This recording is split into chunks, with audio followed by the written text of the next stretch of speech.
नमस्कार, आप देख रहे हैं न्यूज 21। मैं हूं आपके साथ प्रियंका माथुर। अब खबरें अन्य राज्यों से। नगरीय निकाय चुनाव को लेकर न्यूज 21 की टीम लगातार वार्डों का दौरा कर रही है। इसी क्रम में न्यूज 21 की टीम पहुंची वार्ड क्रमांक 28 शहीद हेमू कॉलोनी में, जहां पार्षद हरदीप सिंह बंटी होरा से खास बातचीत की। देखिए खास रिपोर्ट। नमस्कार। नगरीय निकाय चुनाव सर पर है, तैयारियां जोरों शोर से है। आचार संहिता की भी बातें आ रही हैं, हालांकि कब लगेगा ये अभी तय नहीं है। कल मतदाता सूची का प्रकाशन है। ऐसे में हम आज वार्ड क्रमांक 28 शहीद हेमू कॉलोनी वार्ड के पहुंच चुके हैं। यहाँ के पार्षद हैं हरदीप सिंह बंटी होरा। तो आज हम पार्षद से मुलाकात करेंगे और उनसे 5 साल में उनका कार्यकाल कैसा रहा, कोरोना भी आया, कितनी चुनौतियां रही उसमें, उसके बाद क्या स्थिति रही और वार्ड वासियों का हालचाल कैसा रहा, उनका समर्पण कैसा रहा, साथ कैसा रहा। आइए इसी पर चर्चा करते हैं। तो सबसे पहला सवाल आपसे है कि कोरोना की स्थिति में आपकी क्या भूमिका रही और कितना चुनौतीपूर्ण रहा?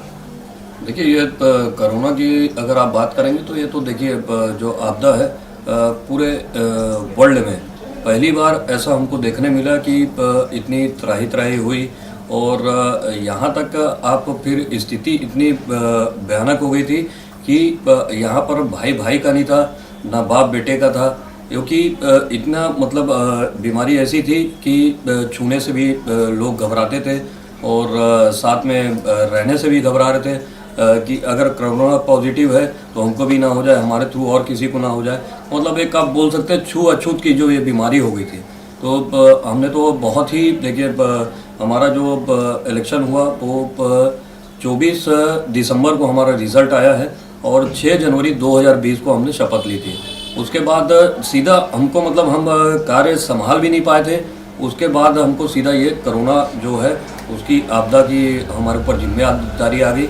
22 मार्च को पूरे जो है प्रदेश में लॉकडाउन लगा दिया गया और वो लॉकडाउन के बाद ऐसा है कि मतलब कोई भी घर से ना बाहर आ सकता था ना जा सकता था, पूर्ण रूप से लॉकडाउन था और इस स्थिति में हमको काम करना था। हम फिर भी इतनी मतलब भयानक वायरस को देखते हुए भी लोगों की सेवा के लिए निकले और लगातार जो चीज़ें उस समय ज़रूरत की थी वो पूरी मुहैया करवाए, चाहे वो राशन की सुविधा हो, चाहे वो सैनिटाइज़र का छिड़काव हो, चाहे वो दवाइयों का वितरण हो। घर तक हमने दवाई भी पहुंचाई है और ऑक्सीजन की जो सबसे ज़्यादा मतलब ज़रूरत थी वो ऑक्सीजन की भी हमें बीच में कहीं ना कहीं कमी आई, तो उसको भी हम जैसे कई सारे संगठन थे और हमारा खुद का मतलब एक सिंक संगठन भी था जो ऑक्सीजन की व्यवस्था किया था और भी कई सारे सामाजिक लोग थे जो ये ऑक्सीजन के सिलेंडर मुहैया करवा रहे थे। तो हमारे पास तो देखिए हम जनप्रतिनिधि थे तो स्वाभाविक सी बात है, लोगों का पहली जो नज़र रहती है वो अपने जनप्रतिनिधि के ऊपर रहती है कि वो हमारे सुख दुख में साथी हमारे बनेंगे। वो जैसी भी जो भी मांग आती थी हम उसको कोशिश करते थे कि उनके घर तक मुहैया करवा सके और करवाए भी है हमने। राशन बाकायदा उनके घरों तक पहुंचाया और जो ऑक्सीजन है उनको भी दिलवाया, हॉस्पिटल में बेड दिलवाए। तो जितना बन सका हमने किया और धीरे धीरे देखिए आप सभी के मतलब मिल के कार्य करने से आज हम कोरोना से कहीं ना कहीं जीत हासिल किए और धीरे धीरे जो स्थिति सामान्य होती गई और आज फिर से हम वहीं आकर खड़े हो गए जैसे हम पहले रहा करते थे। तो अब सवाल ये उठता है कि उसके बाद जैसे ख़त्म हुआ, आपदा ख़त्म हुई, स्थितियाँ सामान्य हुई, तो उसके बाद आपके वार्ड में बहुत सारी चुनौतियाँ थी। तो उस चुनौतियों को कितना हद तक आपने पूर्ण किया और ऐसे कौन से कार्य रहे जिस पर आप अपनी उपलब्धि मानते हैं?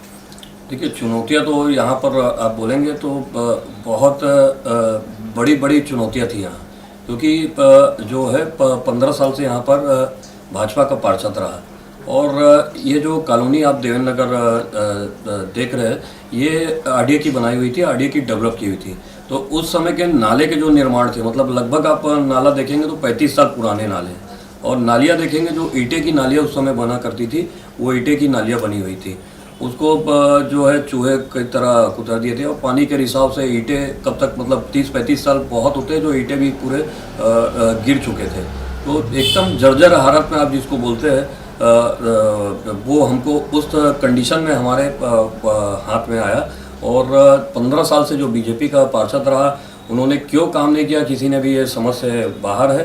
क्योंकि चाहे आप लाइट की व्यवस्था देखिए, चाहे रोड की व्यवस्था देखिए, चाहे नालियों की निर्माण के कार्य देखिए, चाहे वो नालों का निर्माण का कार्य देखिए, और ये सब ऑन रिकॉर्ड है। कोई ये मैं नहीं बोल रहा हूँ कि 15 साल में विकास हुए ही नहीं, ऑन रिकॉर्ड है। आप नाला देखेंगे 35 साल पुराना है, नालियाँ आरडीए की बनाई हुई थी ईंटे की, और इतनी मतलब हमको चुनौतीपूर्ण उसमें कंडीशन में मिला था। लेकिन फिर भी देखिए, आप कोरोना आया, 2 साल हमारे कोरोना में चले गए। तो कार्यकाल जो 5 साल का होता है, वो 2 साल तो पूर्ण रूप से कोरोना में चले गए। और उसके बाद 3 साल जो हमको मिले, वो 3 साल में आप कार्य देखेंगे तो ये 15 साल के जो आप एक तरफ रख दीजिए और 3 साल के कार्य देखेंगे, लगभग 17 करोड़ के कार्य हमने ये वार्ड में करवाए हैं। आज आप हर गली मोहल्ले में भी अगर जाके देखेंगे तो आपको बाकायदा 3D पोल, मैट्रिक पोल दिखेंगे, जिनसे उजाला पूरी वार्ड में है। और नालियाँ जो है, आपको नालियाँ अब आरसीसी की बनी हुई दिखेगी, जो पूर्ण रूप से कवर्ड भी हो चुकी है। तो 90% नालियाँ तो आपको जो ड्रेन है वो आपको कवर्ड दिखेंगे। और नाला जो मैंने आपको बताया, नाला भी आज निर्माण कार्य शुरू हो गया है। और आने वाली बरसात में हमको पूरी तरह से जो जल भराव की स्थिति यहाँ हुआ करती थी, उससे निजात मिलेगी। अच्छा, आपने ठीक है बहुत सारे काम किए, लेकिन इन कामों में कोई एक ऐसा काम जिसको आप मानते हो कि हाँ, ये मेरे लिए बहुत बड़ी उपलब्धि रही है? देखिए, जो मैं नाले की आपको बात कर रहा हूँ, वही मेरी सबसे बड़ा काम है और सबसे बड़ी उपलब्धि है। मैं आपको बताना चाहूँगा, क्योंकि ये जो देवेंद्र नगर आप देख रहे हैं, ये देवेंद्र नगर शहर का सबसे पॉश एरिया है, जहाँ पर स्वयं कलेक्टर भी रहते हैं, स्वयं कमिश्नर भी रहते हैं, विधायक भी रहते हैं, सांसद भी रहते हैं। और यहाँ के जो मतलब रहवासी है, वो भी ऐसी कॉलोनी में रहते हैं जो शहर से सबसे अपने आप में पॉश कॉलोनी मानी जा सकती है। तो यहाँ पर जो है आपके इस तरह की स्थिति हमको मिली थी, तो हमको वो जैसी कॉलोनी अब आज आप देखेंगे तो ज़मीन आसमान का आपको अंतर दिखेगा। नाले का जो मैं आपको बताना चाह रहा हूँ, वो घुटने तक पानी भरता था। मैं जैसे ही मतलब चुन के आया, उसके बाद बरसात में देखा तो सेक्टर 4, सेक्टर 5 जो एरिया है, वहाँ पर घुटने तक पानी भरा करता था। आज आप जाके देखेंगे तो वहाँ आपको पानी की मतलब कहीं भी सड़क में आते नहीं दिखेगा, नाले से ओवरफ्लो नहीं दिखेगा। और अब तो निर्माण कार्य चालू हो गया, उसके बाद तो आपको पता ही नहीं लगा कि बरसात का पानी नाले में कब निकल के बाहर चले गया। कुछ एक जगह परेशानी भी आई हमको, क्योंकि एक जो है घर वाले ने पूरा 80 फीट नाले को ही कब्जा कर दिया था स्लैब डाल के। तो उस कब्जे को भी हमने कब्जा मुक्त करवाया, जो लगभग 35 साल से कब्जे में था। बहुत सी परेशानी आई, लेकिन देखिए, अगर दृढ़ संकल्प हो और काम करने की इच्छा हो और जुनून हो, तो कहीं ना कहीं आदमी उसमें सफलता हासिल करता है। और उस नाले को मैंने कब्जा मुक्त करवाया और आज नाले का निर्माण चालू है। और आप देखेंगे आने वाली बरसात में पूरी तरह से जो है वार्ड में मतलब जल भराव की स्थिति से हम निजात पालेंगे। अच्छा, अब बात करते हैं कि आपका जो भी कार्यकाल रहा, अब कार्यकाल ख़त्म हो गया है, अब नया कार्यकाल शुरू होगा और संभवतः पार्टी आपके ऊपर विश्वास करेगी, आपके कार्यों पर, तो ये एक अलग मसला है। लेकिन ऐसे कौन से अभी कार्य हैं जिसको आपको लगता है कि अगर मौका मिलेगा तो मैं उन कार्यों को भी पूर्ण करा दूंगा? लेकिन मैं आपको बताया, लगभग आप देखेंगे वार्ड में तो जो मूलभूत सुविधा होती है, मतलब नगर निगम से और एक जनप्रतिनिधि से जो जनता उम्मीद करती है, तो वो सारे काम हमारे पूर्ण हो चुके हैं। और कभी भी मैं जब पहली बार भी इलेक्शन लड़ा था, इलेक्शन फाइट किया था, तो कभी भी मैं मुद्दे लेके नहीं गया, ना ही मैंने बताया कि मैं ये कार्य करूँगा। क्योंकि हम अपने ही कार्य को बताएंगे कि हम ये कार्य करेंगे, तो ये तो मैं समझता हूँ कि जनता के साथ खिलवाड़ होगा। तो जो जनता को परेशानी रहती है, जैसे मैंने आपको बताया 15 साल में जो कार्य नहीं हुए वो कार्य हमने किए, तो वो जनता कहीं ना कहीं उससे त्रस्त थी। और चुनाव के समय उनकी मांग थी, उन्होंने मांग की थी, उन्होंने अपने मुद्दे रखे थे, तो हम उन्हीं के मुद्दे में काम किए और उन्हीं के समस्या को हल करने की कोशिश की। अगर एक जनप्रतिनिधि खुद ही मुद्दे बताएगा, खुद ही समस्या बताएगा, तो फिर जनप्रतिनिधि होने का मतलब क्या है? जो है जनता बताती है और उस पर हमको काम करना पड़ता है। उन्होंने बताया था कि हमारे यहाँ एक प्रदेश का सबसे बड़ा कपड़ा मार्केट है, पंडरी कपड़ा मार्केट, जहाँ प्रदेश के अलावा पूरे अन्य राज्यों से भी लोग खरीदी के लिए आते हैं। वहाँ पर ट्रैफिक इतना जाम होता था कि आप देखेंगे तो देवन नगर की कॉलोनी के अंदर तक के ट्रैफिक जाम होते थे। और यहाँ से देखेंगे तो आप ये कचहरी चौक तक जाम होते थे, लोधीपारा तक जाम होता था। तो उनकी मांग थी कि इस यहाँ पर कम से कम पार्किंग की व्यवस्था ऐसी कर दी जाए या व्यवस्थित ढंग से जो गाड़ी खड़ी होने के लोग अपनी खरीदारी कर सके। आज आप देखेंगे वहाँ पे पूरा चौड़ीकरण हो चुका है और आराम से आपको आज 500 से 700 गाड़ियाँ वहाँ पर आप पार्किंग करके आराम से मार्केटिंग कीजिए तो कहीं भी आपको ट्रैफिक की समस्या नहीं दिखेगी। उससे आज देखिए निजात मिल गई। तो वो प्लानिंग पहले भी हो सकती थी, पहले के जनप्रतिनिधि क्यों नहीं किए समझ में नहीं आया। हमने तो उसी जगह में पार्किंग बना दी जो आज जिससे ट्रैफिक की समस्या हल हुई। नाले की मांग थी जो जैसे मैंने आपको बताया जल भराव की स्थिति से लोग परेशान थे तो वो भी आज साफ मतलब उसकी समस्या से हमने हल पा लिया। आगे भी देखिए मैं जाऊंगा जनसंपर्क में जाऊंगा ही और चुनाव लड़ूंगा तो जनसंपर्क तो होता ही है जो चुनावी मत पाने के लिए किया जाता है।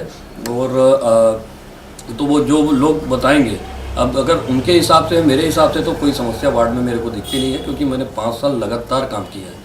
मेरे हिसाब से कोई वैसी बड़ी समस्या बची नहीं है और अगर आए भी उनके द्वारा तो उसको मैं साल भर के अंदर पूर्ण करूंगा। बाकी आपकी अगर मूलभूत सुविधा बोलेंगे तो रोड, बिजली, पानी ये तो लगातार आपके 5 साल इसमें कार्य करने पड़ते हैं क्योंकि पानी के पाइप जो रहते हैं कहीं ना कहीं लीकेज होकर कभी पड़ते हैं और इलेक्ट्रिक पोल है कभी बंद होते हैं, कभी चालू होते हैं, कभी कार्बन आ जाते हैं। तो ये लगातार है, इसमें कोई दिक्कत नहीं है। जैसी हमको आज भी कंप्लेंट मिलती है तो हम 24 घंटे उसको हल करके उनके पास पहुँचा देते हैं।